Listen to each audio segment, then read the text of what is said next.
All right, let's go on to the next thing, which is the Erlking. So you at home can get out your Erlkings. They are up on the top of week 7. I moved them on to week 7. You can see it up there if you'd like. It's a document.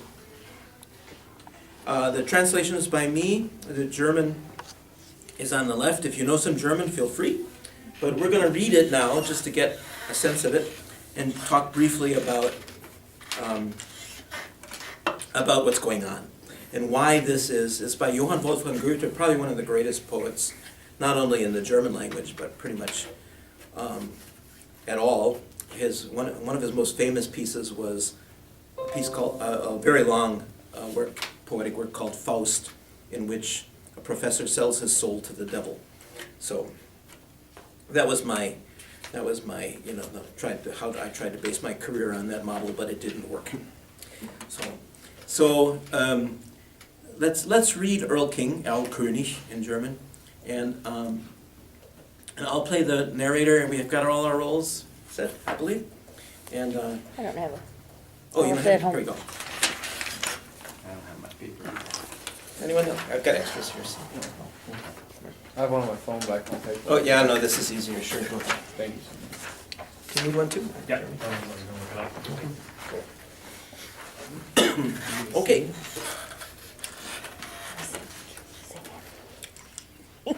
All right. Basically, the setting, I'll give you the setting. Usually we don't do that because the setting is set by the poem, but it's about a man riding through the forest at night with his son. Okay, I am the narrator, so when you hear me, each of the different voices plays a different perspective. I was going to say person, but in my case it's a perspective, not a person, being the narrator, sort of an objective speaker. And so when the voice changes, you can remind yourself that somebody else is speaking. There's the Father, the Son, and the Erlking. And one of the questions we're going to ask when we finish is, can we tell if the Erlking exists? Okay, here goes. Erlking, Goethe. Who rides so late through the night and the wind? It is the father with his child. He has the boy safe in his arms. He holds him tight. He keeps him warm. My son, what frightens you that you hide your face? Father, don't you see the Erlking? You keep going, one more. That's okay. The Erlking with his crown and his shawl. Now the father. My son, it's just the mist and fog. You dear child, come, go with me. I will play such lovely games with you. Many beautiful flowers are on the shore. My mother has many golden clothes. My father, and can you hear what he promises? The Erlking is whispering to me. Be calm, stay quiet, my child. The wind is rustling in the dry leaves. Do you want, fine boy, to go with me? My daughters will attend nicely to you. My daughters lead the dance in the night, and will rock you and dance you and sing you in. My father, don't you see over there? The Erlking's daughters in a dark, scary place. My son, I can see it very well. The old willow trees are shining in the gray light. I love you. Your beautiful figure inflames me. And if you're not willing, I will have to use force. My father, he's grabbing me now. The Erlking has hurt me. He's done me harm. The father shudders. He rides more quickly. He holds in his arms the groaning child. With a struggle, he reaches his home in dread. In his arms, the child was dead. Period. Just a quick, I hate to keep criticizing the writer of the book, but I'm going to do it again. Camille writes in his introduction to this poem, the father is holding a sick, dying child. That is not, well, here's the question. Can we say that? Is it clear that the Erlking doesn't exist, it's just in his imagination, and that he's actually sick and dying? He's dying, he's dead at the end. That would be the rational explanation, right? That's the It just Father's. seems like an assumption to me. Right, yeah, I think Camille makes an assumption, he's kind of on the Father's side.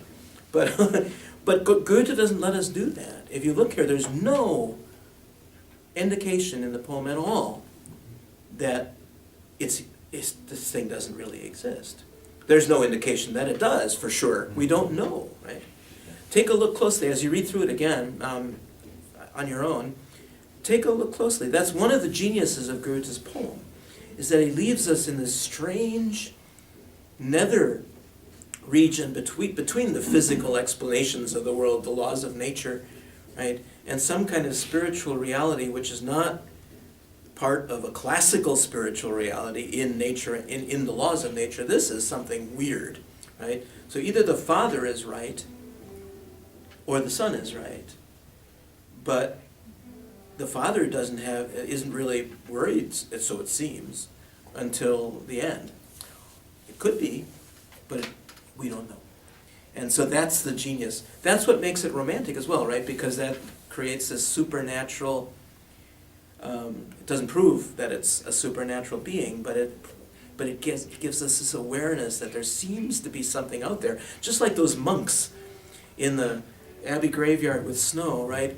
And they could be there, but it makes no sense, right? I mean, there's something really spooky about procession of monks walking through the snow into a building that doesn't really have any function, that doesn't, if they really used it, they would put some kind of tarp over it or something to make it a little functional. In other words, we're really in that spook, supernatural, spiritual awareness of something or other out there, which is romantic. Remember that when we talked about Mozart, the beginning of, I was oversimplifying, of course, but the beginning of Romanticism in some ways on the stage was the entrance of the ghost. There's not a coincidence that music became these tense, unnatural rhythms, you might say, harmonies and tensions, and a monotone of a ghost singing in one note while the tension of the violins gets stronger and stronger. The romantic harmony, and not a coincidence that happens when a ghost enters the scene, right? Here we have it again, this supernatural sense. And now that you sense perhaps where romantic harmony comes from, you can make the connection between the sounds you're hearing and some of the scenes that you're now, not every music has a scene, obviously. For example, the piano piece that I played by Chopin before doesn't talk about anything. It's just sound, it's just a piano. But what made Chopin such a genius is he was able to take this instrument, which before had really been an instrument that played pretty standard stuff, right? And creates this instrument that can sing, and not only sing, but cry, weep, in a way that creates a longing that the instrument had never seen before. We had never heard from this fairly brutal instrument that when you think that it's a hammer hitting a string that creates the sound. Right? So that he could create such sense of longing for something that feels ineffable. That's his genius. Today we're going to look, speaking of which, we're going to look also at the two great piano virtuosos of the 19th century, Chopin and Liszt. And I've got some things up there. We won't do that so much in class, I think, around the videos, but I encourage you to listen to those two people. There's a wonderful drama scene from a movie in which Liszt and Chopin are both at the same party, and they did know each other well and frequent the same groups, where Liszt plays. Liszt was an unbelievable pianist. The people could not believe that anyone could play like that. And Chopin was terrific, but he was afraid to play after Liszt, which is kind of ironic since he was probably the second best, maybe the second best in the world at the time. Anyway, let's move on. So we have this poem, and it was composed, I want to show you two different versions of how musicians would approach the poem and set it to music. The first is by a guy named Friedrich Reischhardt, Johann Friedrich Reischhardt. And Reischhardt took the poem and tried to create really a classical feel for it. And he realized, of course, that there's something spooky about it, obviously. But he still was a classical composer, and he still thought of the world in classical terms. And he takes this admittedly ambiguous poem and puts it in a classical cloak, right?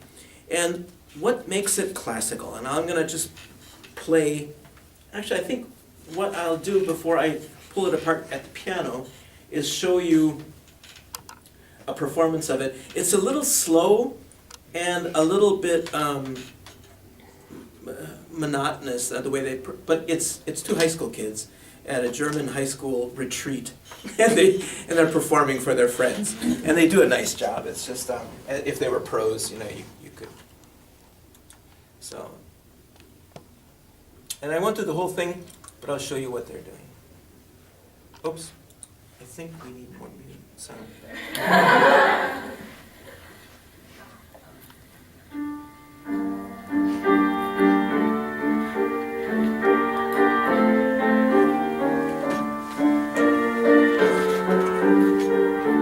Somebody's shoulder.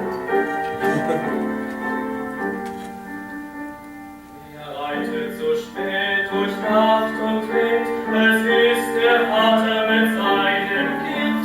Er hat den Knaben wohl in dem Arm, er fasst ihn sicher, er hält ihn warm. Mein Sohn, was bist du so weit dein Gesicht, siehst Vater, du ihn erhöht nicht, den Erlenkönig mit Kron und Schweif, mein Sohn, es ist ein Edelstein.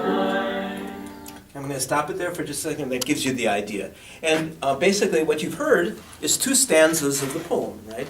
And it's like any song that not any song, but most songs that we hear, and even popular songs, the melody repeats in the second stanza, and that's exactly what he does.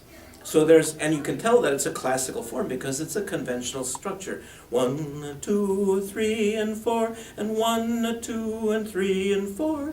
1, 2, 3, and 4, 1, 2, 3, and 4. Antecedent, consequent, right? Not only that, but the fact that a stanza,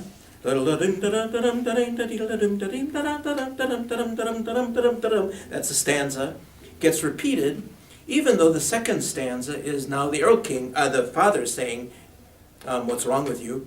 Why are you hiding your face? And the son saying, don't you see the Erlking?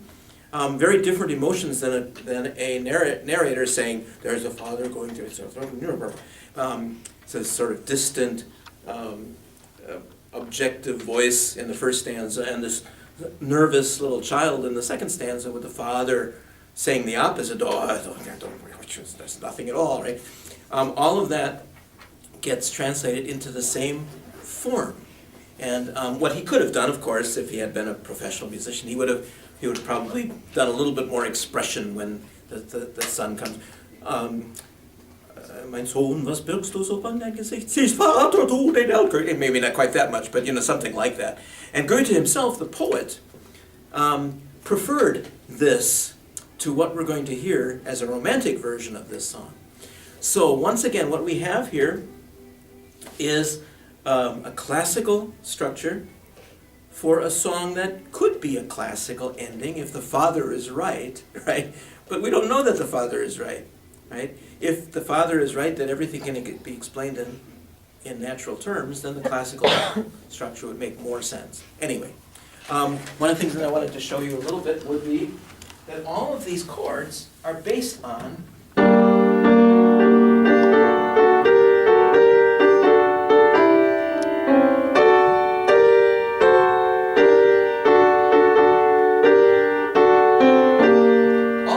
triads.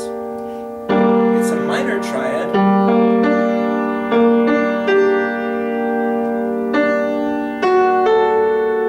Whoops, I forgot, got lost. Some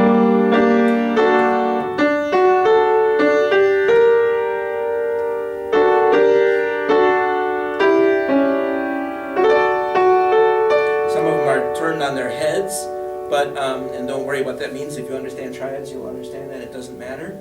But all of those are basically, for the most part, they're two triads. And the first one is 1. This is that fundamental. If I had played that on the cello, this would have been the first note you would have heard. And then you would have heard this one. And then the next overtone in that G would have been this one. So, in other words, the sounds you're hearing, these harmonies that you're hearing from here,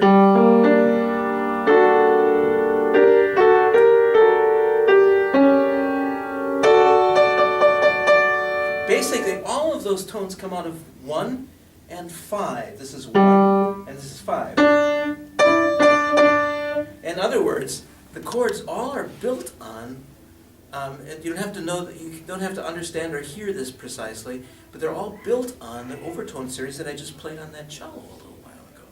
All of these chords follow from a basic note and the overtones that you hear in that note. It's very amazing. And that's true of this song, it's true of Mozart's Piano Concerto No. 20. That's 5.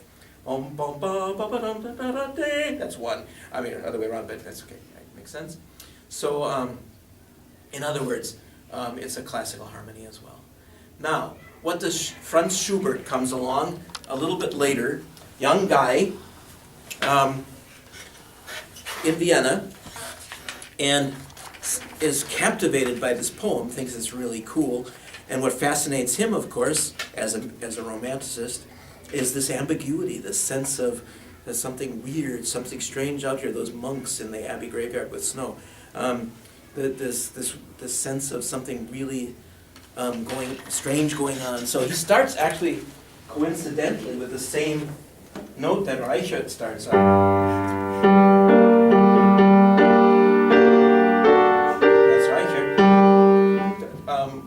I don't know if I can do this, but this is a tough piece. But Franz Schubert starts like this. I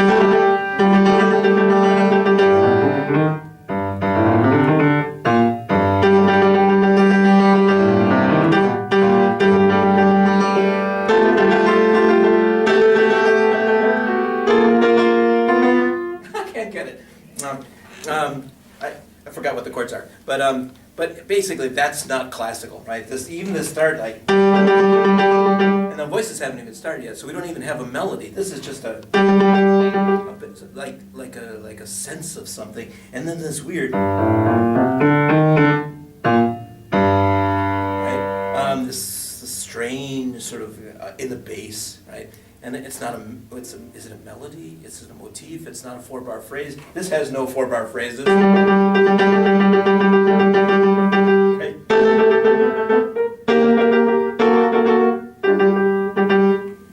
Basically. So he creates this form that sort of breaks all of the barriers of song, right? Imagine the Beatles doing something like this, you know. I mean, they did actually later on when they got to what's the one that, I forget the name of the album now, Sgt. Pepper's. Sgt. Pepper's has all kinds of really strangely new forms. And if you think Day in the Life, which goes into this kaleidoscope of sound, which you know, I don't know if anybody had done anything like that before in popular music at the time. So in some ways they were doing something very similar that Schubert was doing. And so let me play a part of this. A couple of things that you want to listen to. We won't do the whole thing. A couple of things you want to listen to are how does Schubert defy our expectations? And of course it starts very much right with that diddle-da, diddle-da, diddle-da, diddle-da. That strange drumming in the background. Somebody said those are the hooves of the horses.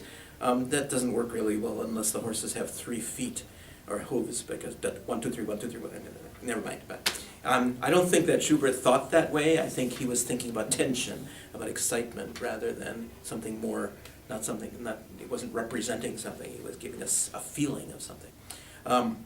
So, that means I have to go up here.